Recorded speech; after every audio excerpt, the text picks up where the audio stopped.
Okay, guys, this is gonna be a quick one. All right. Uh, it's not structured, so but follow me and you get the gist of what I'm trying to say. And this is about the Iran-US Israeli war, and this is strictly from the African perspective because I've read quite a lot of nonsense, especially from the religious nuts, the Muslims are, siding with some Muslims are siding with Saudi, and some are siding with Iran, and some are siding with the West, and all of that. Africans, you need to understand certain things, certain baseline things. Every war, at the base of every war, is the economic, issue.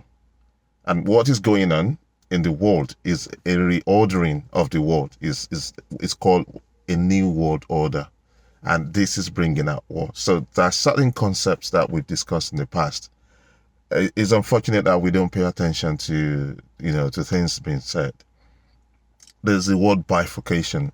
For the last 3 years, we've been hearing the word bifurcation. Bifurcation. What does it mean? It just means a split of the world. What we had before, post World War II, America emerged as one of the superpowers, and the Soviet Union on the other side. And the Glasnost and Perestroika era in 1991 led to the fall of the Soviet Union. And since that time, it's been what we call a unipolar world. That means America basically decides what happens in the world. It's the police of the world, is the military of the world, is the economic guarantor of the world. The dollar is the reserve currency of the world. And all of the international institutions, especially the ones that are being used to keep Africans as slaves, IMF, World Bank, is at the behest of the US. And the guys who are aligned with the US, the European countries and some of the countries, the outposts of European countries, that is collectively called the West, have been the ones enjoying, the benefits of being aligned to the superpower. But China, the rise of China changed the equation, badly for the West. And what we're seeing since the rise of China and the reemergence, I would say renaissance of Russia being on the same side, the equation changed. And what changed the world is a war in Ukraine. Now, for those of you who do not understand, geopolitics, what has been happening was that when Gorbachev, who was the last president of Soviet Union, said, okay, let's bring an end to this union, they signed an agreement that the US and NATO were not going to extend their military influence into the core areas of the Soviet Union. Nobody listened to that. Once you're the superpower, it's about mindset. In the Western mindset, dominance means total dominance. They don't want you to breathe. They don't want you to live. They want you to be slaves. That is what it means, in the mindset of the West. So you have to understand that, if you study geopolitics, international politics, or war, you will understand that prior to the rise of the Europeans, we've not had 100,000 people killed in any war. But since they came to power, World War One, over 8 million people dead. World War Two, over 50 million people. So it's always total war. They proposed the concept of total war. Total war means that all of the boundaries that has been set from time immemorial, like being respectful of the opposition, resorting issues, and when there's a military conquest, you allow it to go. They don't allow it to go. They dominate you, and they seek to dominate you till they don't have the power anymore to dominate you. So back to the Russia case, that was what happened with the Soviet Union. And Putin has been saying, please stop all of this encroachment into my area of influence because you're a threat. If you come to my doorsteps, that means that's a handshake that's gone too far. It's gone to the elbows. So it's wrestling in effect. They signed the Minsk I agreement and the Minsk II agreements, saying they're not going to encroach on Russia's territory, and they kept doing so. So Ukraine was the last bastion.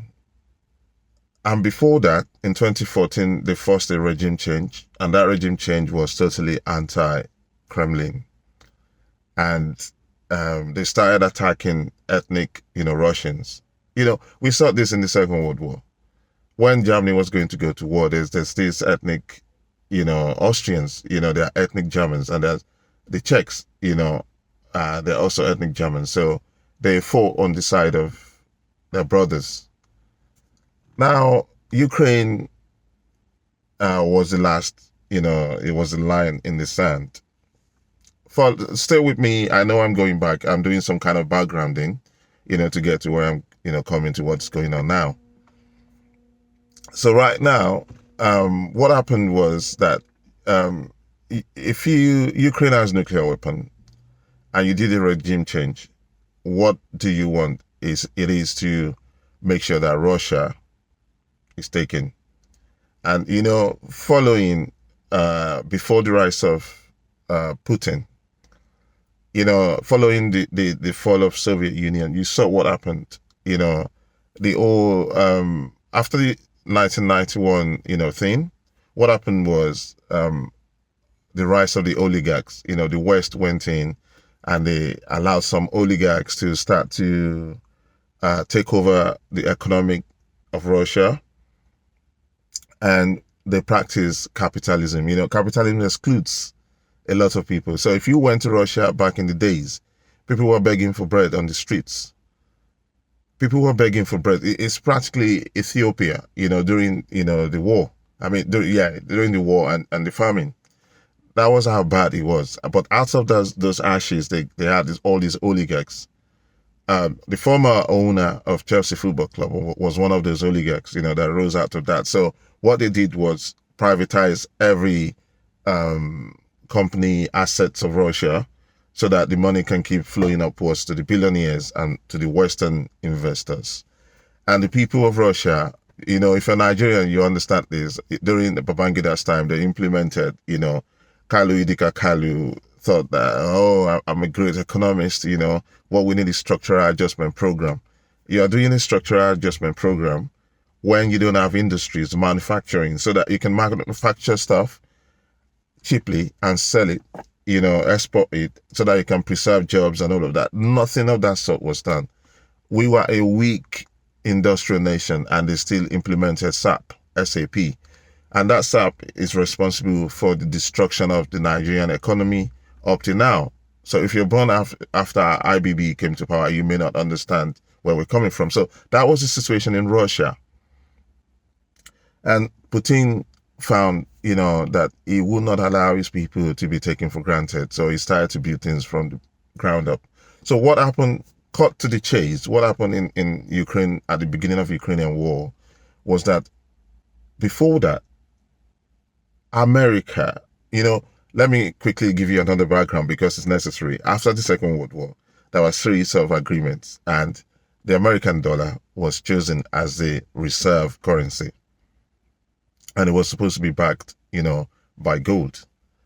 And they did agree. So when you have what is called a reserve currency, it is an article of faith. People put faith in you to be the reserve currency of the world. So you have a responsibility, and that responsibility is huge. Imagine that you have to be the liquidity provider of the whole world. Take that. I'll come back to liquidity and how it's connected to the war right now. So liquidity provider of the whole world. So if there's not enough dollars, you have to keep the whole economy going. And you have to be prudent, and you have to be organized. And what we've seen with America so far was that Nixon came around and said, after they started to print money, take money out, build their industrial military complex, and he said, you know what, the dollar no, there's no trust in dollars because Charles de Gaulle saw this, earlier on, and he sent the battleship to America after the war and said, "I need my gold back." So if you go to Fort Knox, I don't think that's what. Anyway, don't let me digress. So Nixon removed the American dollar to the gold peg, and what did we have? Petrodollar. And what was petrodollar? It means that the demand for the dollar was backed by the need for energy. And the energy we used was crude oil. It's still crude oil. it's the best energy form that you can get. So the Saudis and these new Arabian countries who have the oil reserves, they signed that contract. That is why anytime you try, to go to a different currency, to make demand for oil in a different currency, you pay the price for it. Saddam Hussein paid the price for that. Colonel Gaddafi paid the price for that. You cannot do that because if the demands for the dollar goes down, the Western economy goes down. That's the way it is, and by extension, the global economy. So that is a situation that he was in, and the rise, and they used that to their advantage. So every time that remember back in Africa, or if you're from the global south, you are told that you cannot print money. So you have to suck it up, be poor, and sell all your resources for peanuts, to the Western countries so that everybody could be rich there. Now, America was in problem and they kept printing money, especially post-COVID. First, 2008, when they had to bail the banks out, they printed a boatload of money and that created inflation. And the value in the dollar, take $1 in 1940 and the same dollar today, you find out that the value in that dollar today against when it was in 1940 is just about 20 cents or 25 cents. That's the value in the dollar. So the dollar is greatly losing value every time. So back to the Russian thing, the convention was that if sovereign nations keep money with you, you do not take that money. It's a reserve money. If they're keeping it with you, and you that's guaranteeing the global cash reserves, you do not seize that money. And what did we see in the Ukraine war? The West actually seized all of the monies that Russia had in reserve willy-nilly, $300 billion. And they went after all the oligarchs, all the billionaires that are aligned to Russia. That's why they seized Chelsea Football Club. It was a fire sale. Okay? And a lot of other countries now just said, you know what, if we also get in out of line with the US, they will take our money. So that is the rise of BRICS. That is Brazil, Russia, India, China, and South Africa coming together to provide an alternative to this Western hegemony. And the last straw that broke the camel's back was the fact that the Americans used the banking system they call SWIFT, to freeze Russia out. So that is what they've done to Zimbabwe. You see, if you go to Zimbabwe today, they've got diamonds, they've got all sort of natural resources.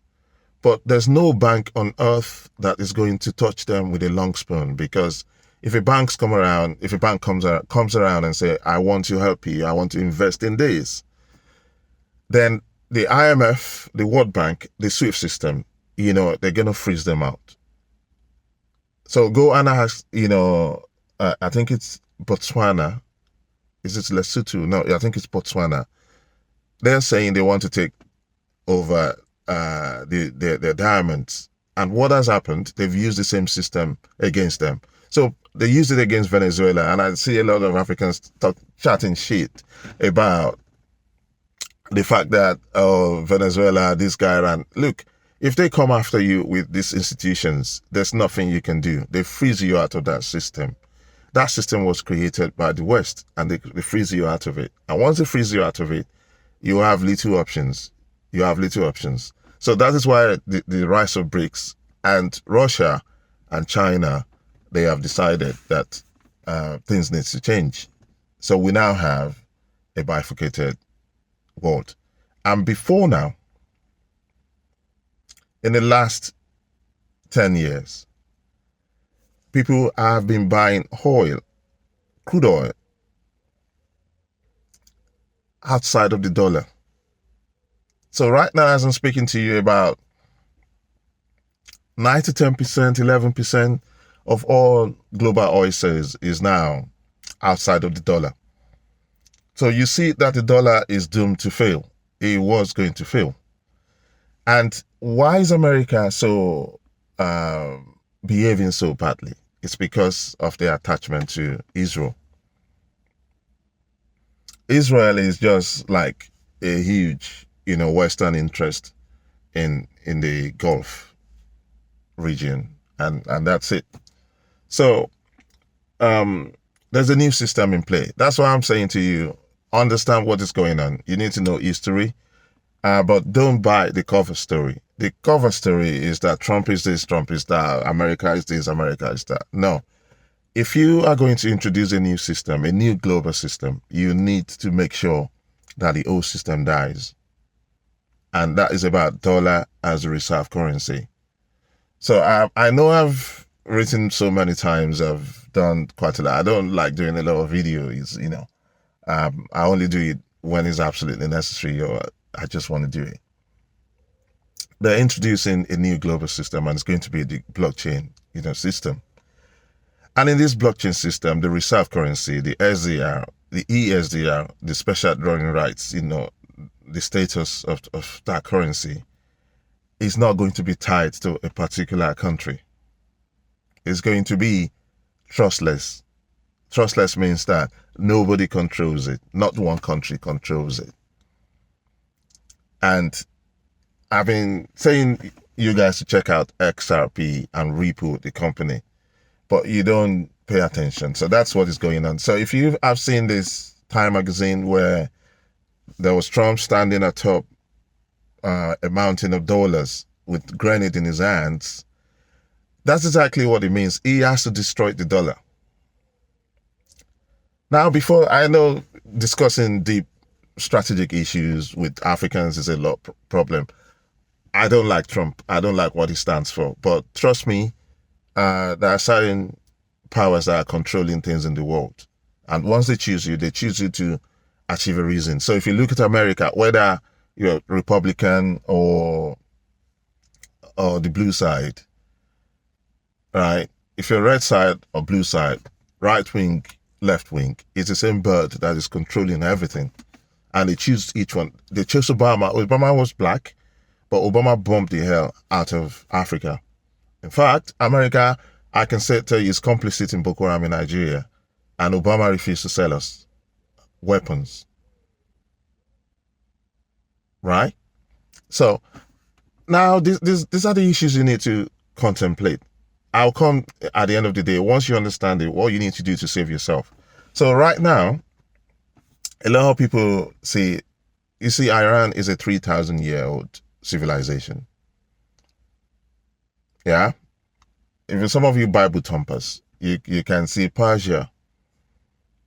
In fact, the old, in the book, the Israelites, had to go on exile in Babylon, very close to Persia. Right? They don't have anywhere to go. 90% to 95% of Iranians carries only that passport.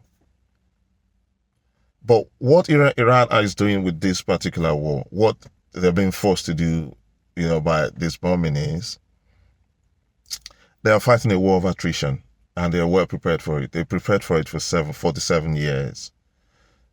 They don't have the mind to face. I think America spends almost $1 trillion on the military industrial complex every year.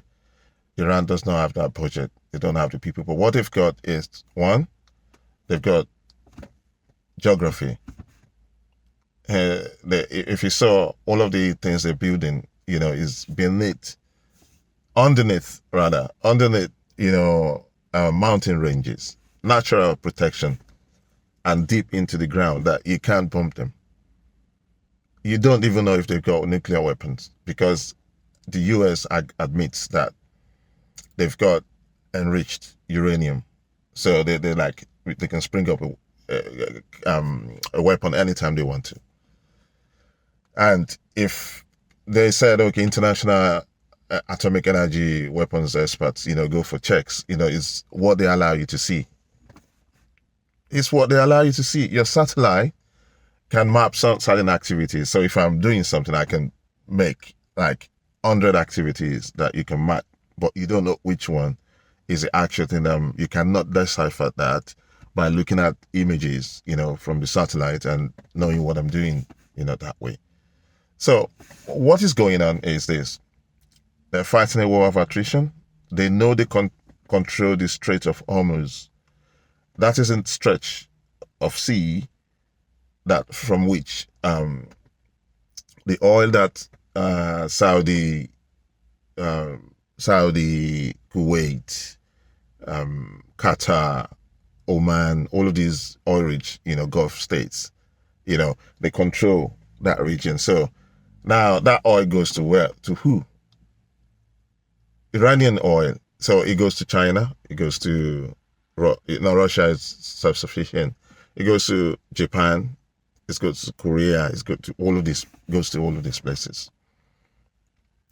So as we're speaking now, you must understand that the game Iran is playing is global and is strategic. So number one is Qatar, UAE, Saudi, they're artificial states, pre-Ottomans, nothing much really happened there. Historically, right, it's been like territories where nomadic tribes just move in and out depending on the weather. So they are cattle or livestock when there's rain, the season where they have water and all of that. So that was what went on. All right. Now they were propped up by Western countries, to be modern countries. That's why they're all not aligned to Iran, apart from the fact they're Sunni and Shia. This is another, game entirely. Now they depend on the Strait of Hormuz to move their crude oil, to Asia, where the economy is booming and there's money to be made. India as well. India needs oil a lot. And there's something called reverse logistics. So when oil goes this way, what comes back through the same, channel? Food. Just like the UK, the Arab countries, the reason why that place was sparsely, populated is because it's non-self-sustaining. Agriculturally, it's not self-sustaining. So that is what has happened. And you see that they could not, grow their own food. And that is why they are in Sudan buying up lands and creating conflict, getting Africans to kill themselves. So the war that is going on in Sudan is Saudi, Qatar, UAE, and some Western countries are fighting proxy wars in Sudan. And who is the collateral damage? Black people.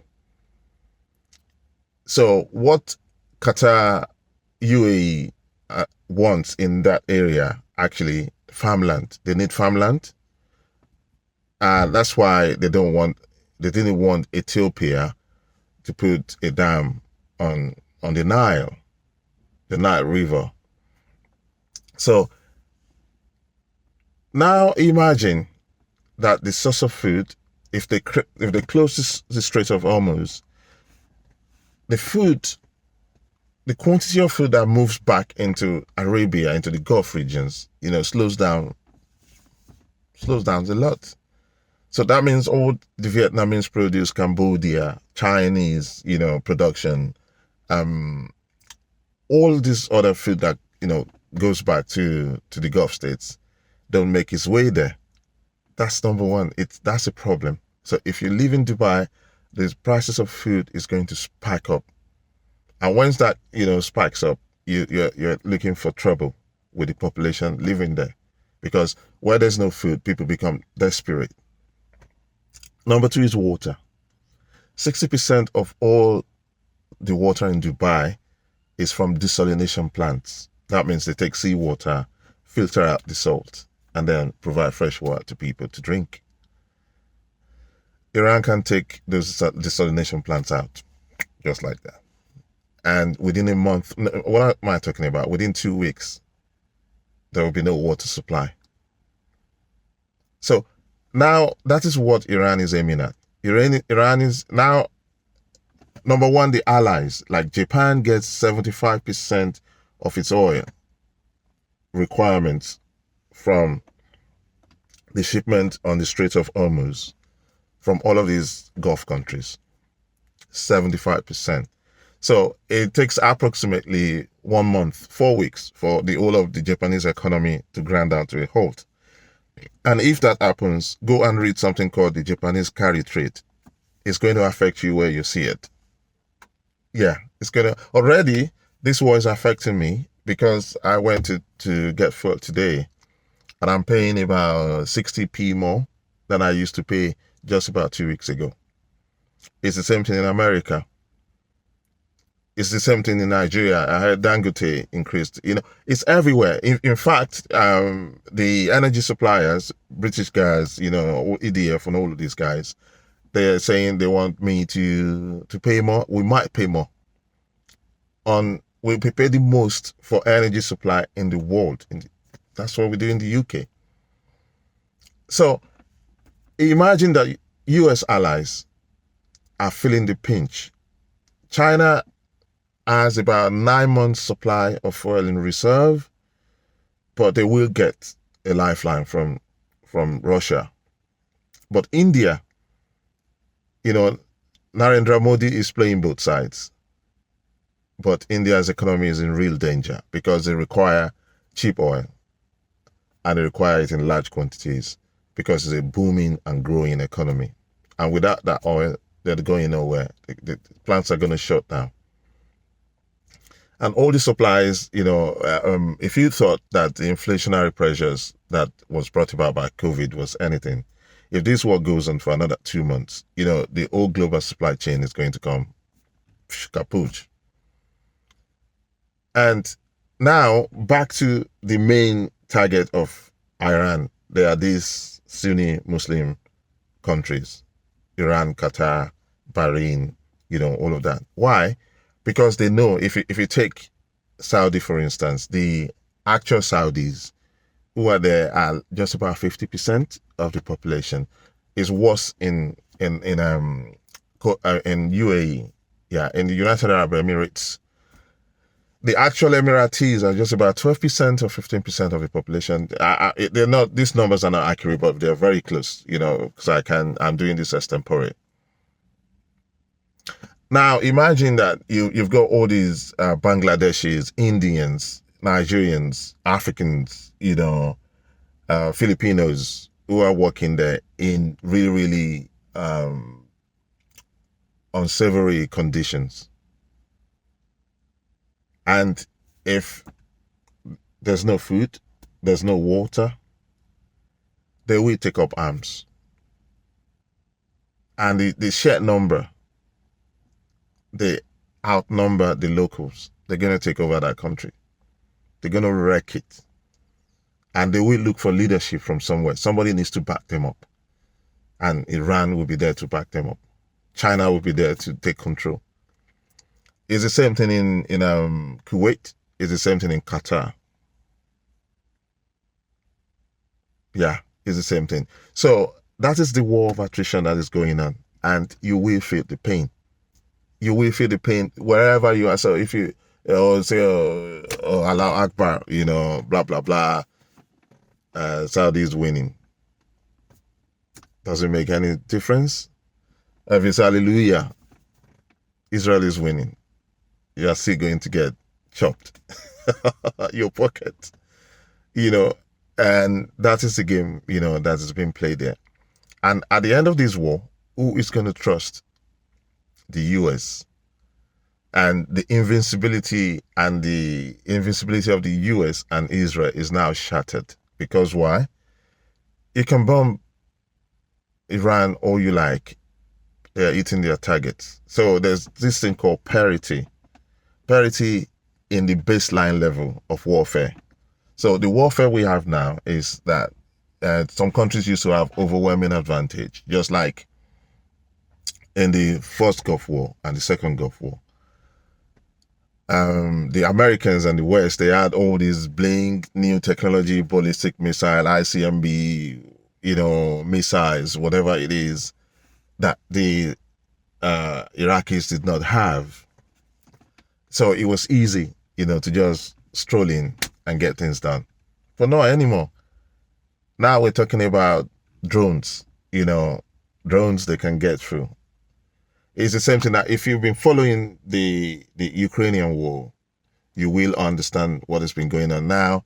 The technologies have reached a bit of parity and the drones can go through.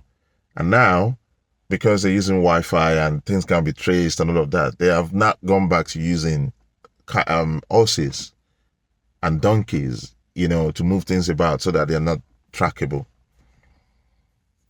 So Israel having this Palantir technology, where what they were doing in Gaza, where they use your mobile phone, your facial recognition, all of these ones to target kids, babies and all of that.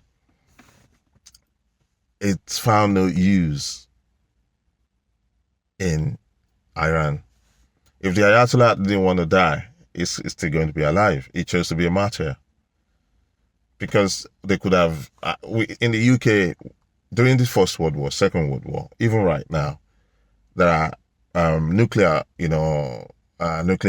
safe zones, where the guys who are leading the countries will be evacuated to, and they will not die. Every of these big countries, they have it, except Africans.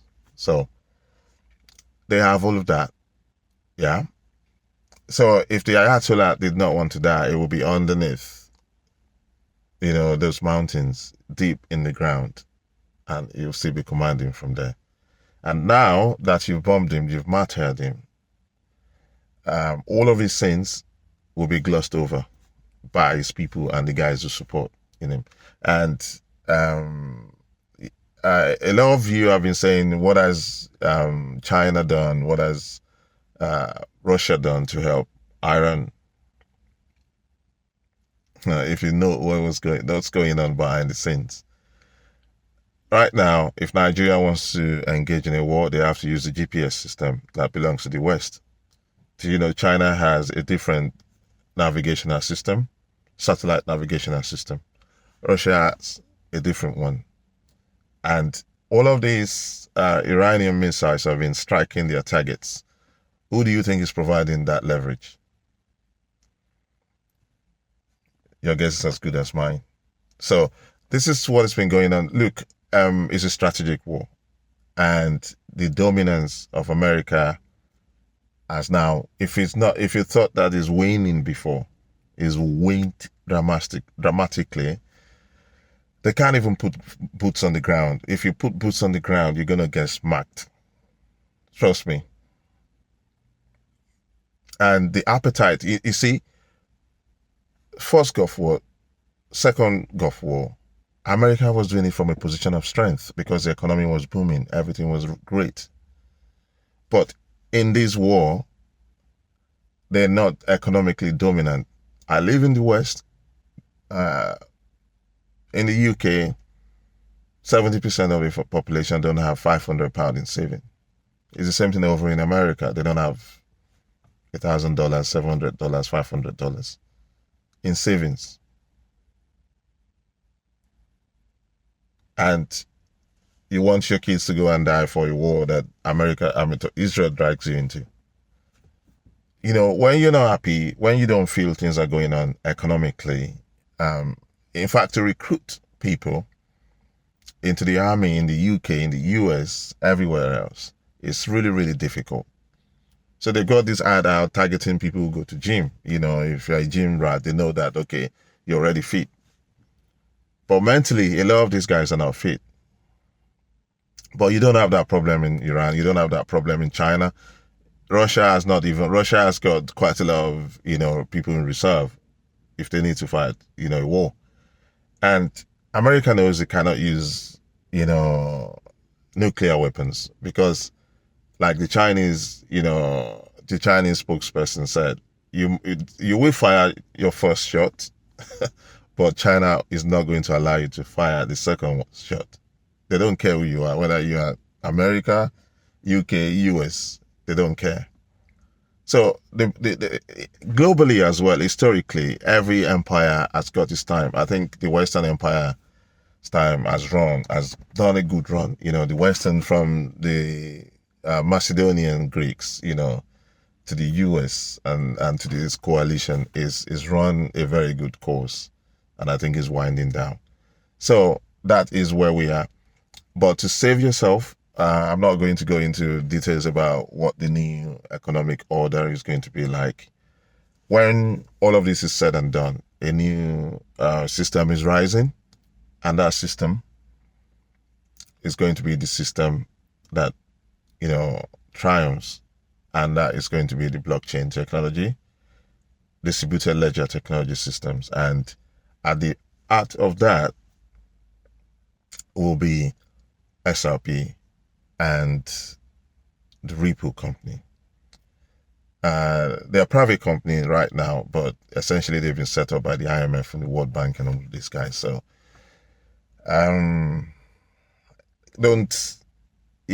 when all of this is said and done, if you don't have some form of assets, digital assets and physical assets, you will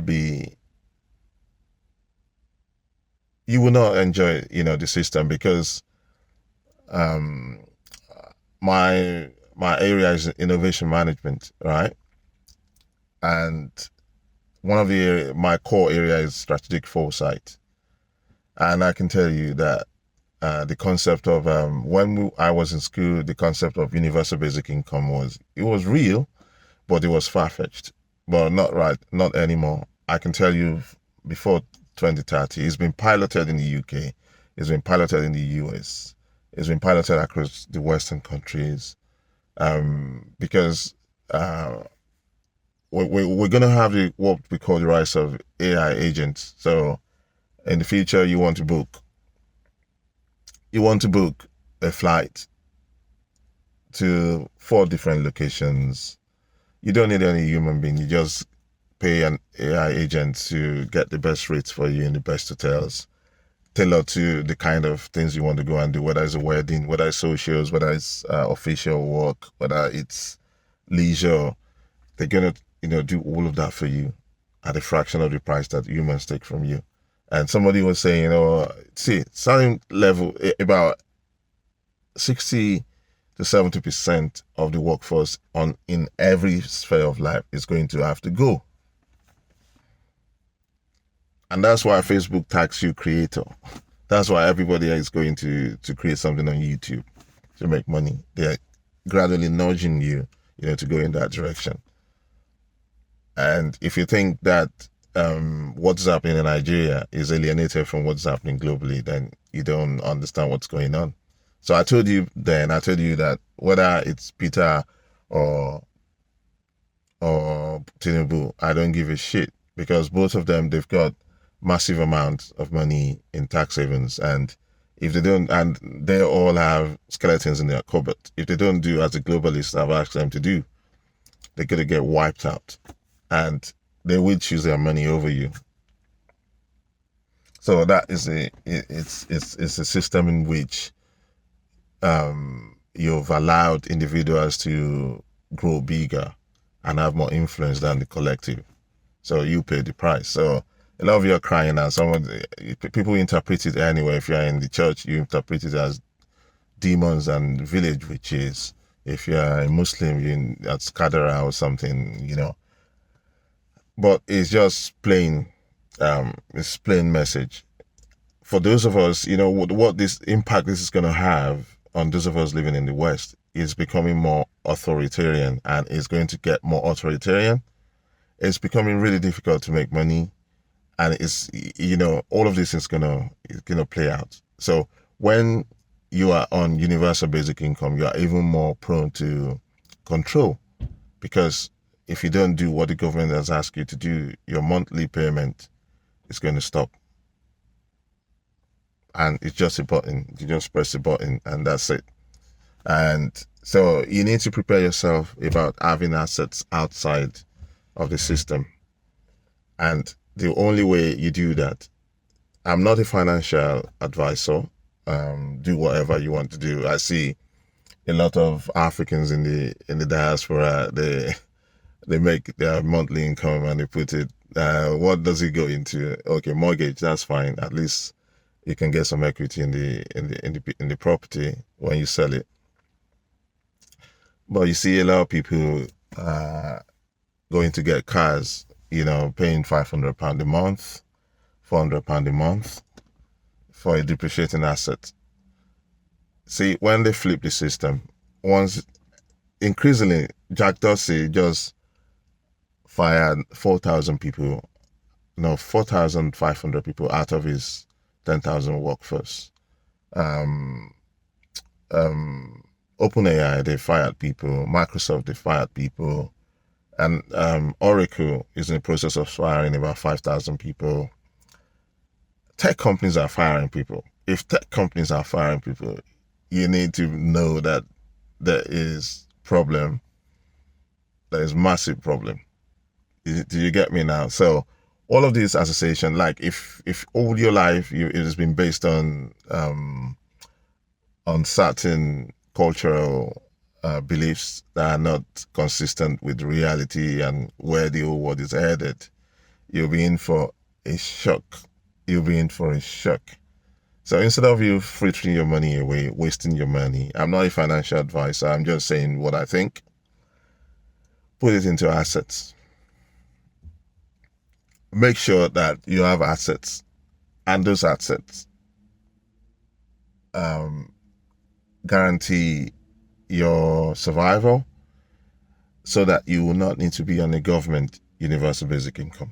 Because when you're on that, you're just sheep. You'll be controlled. Put your assets. If you're able to live in your own house, if you're in Africa, that's fine. If you're abroad, keep paying your mortgage down. Make sure that you have the ability to pay. Otherwise, they're going to take it from you. And also, it's God's money. It's gold and silver. If you held silver in the past, unfortunately, I don't. I was gifted some on my birthday. My 50 years, some people just felt, oh, they need to gift me silver. And my family, I stopped. I told I said, if anybody close 50, we're not giving them all of these stupid gifts, that people get them. We're just going to buy them gold. And some of the people who have received, gold bullions, golds, what do I call it? Gold gifts, they've seen the gifts risen in value. And in the future, it's going to even rise more in value. And it's going to give you the ability to live outside of the system if you need to. That's and then number 3 is the one I said, digital assets, because everything is going on the blockchain. Everything. So BlackRock controls about 12 trillion in assets under AUM, assets under management. And Larry Fink has come out to say, hey, we're tokenizing everything. First, they will tokenize all of the assets. So if you're buying shares and all of that, like I told one of my friends, on Facebook, we've been friends and it's also on Facebook, told him, he trades the Nigerian Stock Exchange. I say, well, be preparing yourself by going on the blockchain. If you don't understand this, put some money, XLM, for instance. I think the ones that's going to be used is XRP and XLM, but there are also other coins that are really good that you need to put your asset into if you can, like Quant. Quant is really going to be, it's called the Overledger system. And which other one?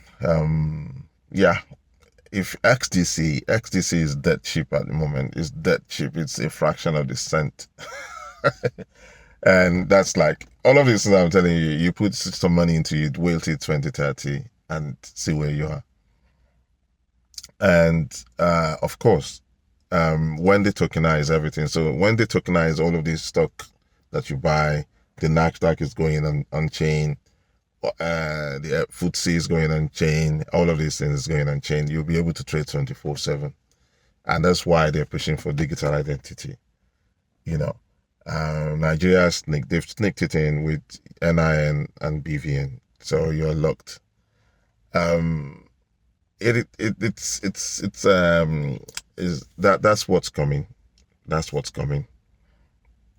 So you have to, like Solomon advised in the book, spread your bread upon many waters. Is it Solomon or David? I don't know. I used to read quite a lot of the text back in the days. So spread your bread upon many waters. That is how you can cope within the system. That is only so. If you are looking at the war, don't just support this side or that side. Look for what's in the middle. Look for the elephant in the room. Look for where is it all headed. Don't just be, Africans and quite a lot of people, even here in the West, they're daft. And I mean it as a matter of fact, saying not as an abuse or being condescending. No, they don't understand what's going on, and they will never understand what's going on. Even smart people who can put two and two together to see what's going on, they don't understand what's happening underneath and how they need to protect, themselves. So make sure that you are not in debt. That is going to be key. Don't know people what you can pay back. Try to get yourself out of debt and put your investment, spread it, God's money, put some there. The new asset class, crypto, blockchain, DLT is the same thing. That's where everyone is going. That's why they give you the mobile phone, right? Everything's going to be on your mobile phone. Our kids, the kids we have now, they're going to conduct their life on the mobile phones. So some of your, I don't have time. I need to wrap this up in 2 minutes. Like the people who put your money in 401k or retirement plans. I'm not saying take everything out, but if you have the opportunity to direct your investment, look for platforms that allows you some kind of crypto options. If you don't want to buy the underlying assets, buy the ETFs. ETFs of these ISO 222 assets, XLM, XRP, Quant. Which other one? Edira hashtag. Edira hashtag is actually helping to build the Nigerian, about 5 West African central bank digital system. They have everything, going on there. The politicians are not going to tell you what's going on. Nobody's going to tell you what's going on. The digital pound, everything is set. Don't buy crypto. This, that. Even the banks were stopping us from buying crypto. They will block your card, block that. Now, they all have accreditation to custody crypto. They're closing banks down everywhere in the West. That's where everything is moving to. So if you're still, okay, this, that, I'm really sorry for you. Because that's where the future is going to go. If you look at the XRP ETF, go and check out the XRP ETF. It is, they're raking in money. Money is going through. That means investor confidence. So, and that is what that is all about. All of these wars and things that you see, there's a method, to the madness. And it is about making sure that you don't know about it until the system is, complete. You just be spectating, faffing about, raising your voices, chatting, all of that. But trust me, when the system is sprung on you, it is going to be a complete cage. that you're not able to get out of. You know, it's happening in China, it's happening. So there will be pockets of, but if you don't have assets, um, I'm not sure how you're going to ride this out because a lot of people are going to get wiped out. I tell my friends in the UK, you know that it's only now they've raised it, right? If you have cash in the bank, only a fraction of it is actually insured that you can get back from the government. And when that happens, you can only get back in digital currency. That's what's going to happen. They've been telling you they've been floating in every time I look out for it as well. So with the Iranian stuff, they've been saying that the banks have been saying that, oh, the Iranians might stage, a cyber security incident against the banks. They're going to shock the banks and all that. It's all a lie. It's all a lie.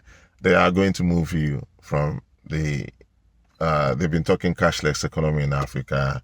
You saw what Vietnam did, what Thailand did, with all of these, people cannot get their cash, physical cash, so they moved them up to all these apps and their crypto, all of these apps. Like if you send money through Lemfi and easier to send all of this money, they're all running on the blockchain. I remember back in the days, if we want to send £100 to someone in Africa, we have to pay £5 for every £100. So for me to send £500 to my parents, I have to look for £50 to give to Western Union and all of these guys. But right now, sometimes when the exchange rate is good, you send for nothing, zero, and sometimes you just say £1 or sometimes £1.99. And it doesn't matter. You send more money. Like if you send £1,000, you still pay the £1.99. What is behind it? What's under the hood? It is crypto technology. This DLT. It's like XLM, XRP. So if you start to look at all of these companies and how they align in all of the provision of all of this infrastructure, that's going to change the next world. You see that Elon Musk is not different from Peter Thiel. Peter Thiel is not different from who else?